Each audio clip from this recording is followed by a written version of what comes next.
जय श्री राम, जय परशुराम। मित्रों, बाबा साहब अम्बेडकर के द्वारा एक पुस्तक लिखी गई है जिसका टाइटल है, यानी कि जिस पुस्तक का नाम है बुद्ध और उनका धम्म। इसी पुस्तक के अंतर्गत वह अपने विचारों को प्रकट करते हैं बुद्ध की धर्म के विषय में, कि बुद्ध उस आइडियोलॉजी को आगे बढ़ाते हुए एक शीर्षक दिया है उन्होंने इस पुस्तक में। शीर्षक का नाम है धर्म की पुस्तक को गलती की संभावनाओं से परे मानना अधर्म है। ये बाबा साहब अम्बेडकर अपनी पुस्तक में कोट करते हुए लिखते हैं। साथियों, बुद्ध धर्म या बौद्ध धर्म किस लिए जाना जाता है? बौद्ध धर्म जाना जाता है वेद की आलोचना के लिए, वेद के विपरीत अपना मत स्थापित करने के लिए। बौद्ध दर्शन में वेद की शिक्षाओं को पथ विहीन जंगल के नाम से संबोधित किया गया है, जल विहीन कांतार के नाम से संबोधित किया गया है। कहा गया है कि वेद कोई जिज्ञासु व्यक्ति, बौद्धिक स्तर से जिज्ञासु व्यक्ति अपनी जिज्ञासा को वेदों के समक्ष जाकर के शांत नहीं कर सकता। यानी कि वेदों में इतनी सामर्थ्य नहीं है कि वह किसी बौद्धिक जिज्ञासु की जिज्ञासाओं का समाधान कर सके, ऐसा बौद्ध फिलॉसफी बताती है। साथियों, कई बार इतिहास साक्षी है कि बौद्धों का और वैदिक मतावलंबियों का या वैदिक आचार्यों का शास्त्रार्थ हुआ है इस वैदिक आर्यभूमि पर। कुमारिल भट्ट के समय में 6वीं और 7वीं शताब्दी में एक शास्त्रार्थ हुआ था प्रसिद्ध, जिसमें कुमारिल भट्ट ने भरी सभा में बौद्धिस्टों को निरुत्तर किया था। उनके समस्त प्रश्नों का खंडन करते हुए उन्हें निरुत्तर कर दिया।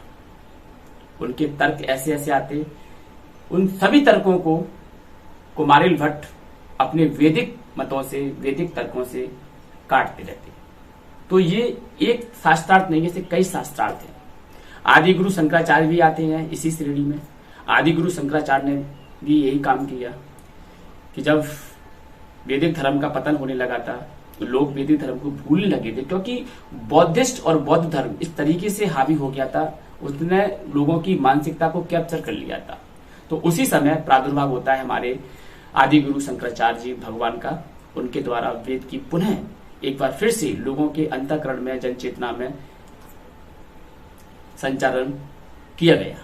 साथियों, अब आते हैं मेन पॉइंट पर कि बाबा साहब अम्बेडकर के द्वारा यह कहा गया है कि धर्म की पुस्तक को यह मानना कि वह गलती की संभावनाओं से परे है, ये अधर्म है। तो मैं आपको बता दूं कि ऐसा नहीं है। मैं इस मत का खंडन करता हूं और ये नहीं मानता बाबा साहब अम्बेडकर के द्वारा जो कहा गया है वो 100% सत्य है। वैदिक जो फिलॉसफी है उसके बारे में कहा जाता है कि वैदिक philosophy final thoughts of universe है, यानी कि इससे आगे अब यूनिवर्स में कुछ कोई व्यक्ति सोच नहीं सकता। जो वैदिक फिलॉसफी है उसका खंडन कैसे करोगे आप? ठीक है, चूंकि ये कहते हैं कि ये पथविहीन जंगल है, इसमें कुछ नहीं है, तो मैं यही कहना चाहूंगा कि इन्होंने ठीक से वेद का अध्ययन नहीं किया है, पहली बात। दूसरा, इन्होंने वेद के उस भाग को नहीं पढ़ा है जो ब्रह्म विद्या के नाम से प्रसिद्ध है। देखिए, तत्व ज्ञान पदार्थों का ज्ञान होता है, जो कि न्याय दर्शन, वैशेषिक दर्शन में बहुत अच्छे से कोड किया गया है। अगर आपको खंडन करना है तो न्याय दर्शन और वैशेषिक दर्शन का खंडन करके बताइए, तो आपको जाने तत्व ज्ञान के विषय पर। अब आते हैं हम ब्रह्म ज्ञान के विषय पर। तो वैदिक साहित्य में उपनिषद वह भाग है जहां ब्रह्म विद्या का वर्णन किया गया है। इनके सभी प्रश्नों का आंसर मैं 2 श्लोकों के माध्यम से देना चाहूंगा। पहला श्लोक मैं लेना चाहूंगा ईशावास्य उपनिषद से, जो कि इस प्रकार से है कि ईशावास्यमिदं सर्वम यत् किंचितम जगत्याम जगता तेन त्यक्तेन भुंजता मा ग्रधा कस्य स्वधनम। दूसरा श्लोक आता है मांडुक्य उपनिषद से, जो ये बताता है कि न अंतः प्रज्ञम न बहिष्प्रज्ञम नो भयत प्रज्ञम न प्रज्ञान घनम। प्रज्ञान घनम दैट मीन्स सुसुप्ति और स्वप्न अवस्था, यानी कि सूक्ष्म अवस्था को बोलते हैं। न प्रज्ञान घनम न प्रज्ञम न अप्रज्ञम।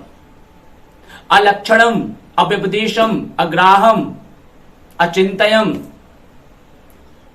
ये मांडुक्य उपनिषद का 7वें नंबर का श्लोक है। आप इसे देखिए, पढ़िए, समझिए, फिर आपको पता चलेगा कि वेद में क्या है। आप वेद को पतविहीन कह नहीं सकते हैं। वेद पतविहीन नहीं है। पतविहीन कैसे कह सकेंगे? आपने पढ़ा नहीं है तो ये पतविहीन हो जाएगा, ऐसा नहीं है, ये गलत है।